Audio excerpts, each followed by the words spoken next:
တင်မို့တတိယတိုင်းအပေါ်ထပ်ပြေးတဲ့နေရတော့လားအချိန်တွေပေးပြီးရေကောင်းကြည့်နေရတော့လားရေရှင်မကြောက်လို့မိကလေးပေးမှငုတ်တုတ်ထိုင်ဆောင်နေရတာဂျင်းလုံးသာဆိုဘူးမဲတကယ်နေရတာခင်မစားတော့ဘူးနော်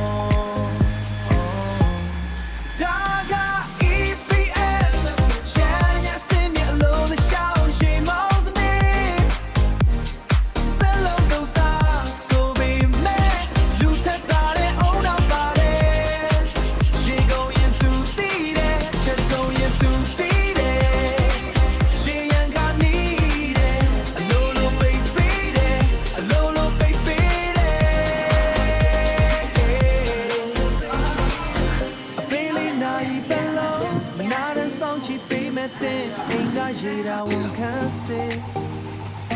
စမကြကြနေထိုင်ခြင်းသူတွေတွေ့အထာကြဆုံးရွေးချယ်မှုပေါ်ဖုံးမလားအိပ်ဖွန်လေးပဲအေးဝအိမ်မလားကော်ဖီလေးပဲအေးအေးလူလူထိုင်တောင်းနေမလား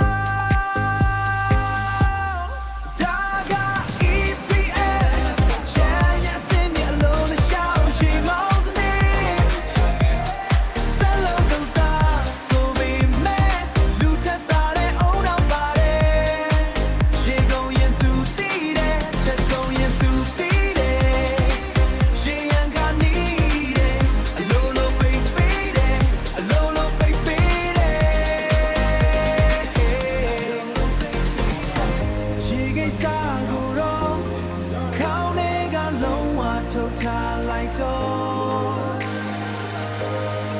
EPS ရှိရင်ရာရာအေးစေပဲလေ EPS အမောပြေစေမဲ့အစင်မြင့်တဲ့ပညာ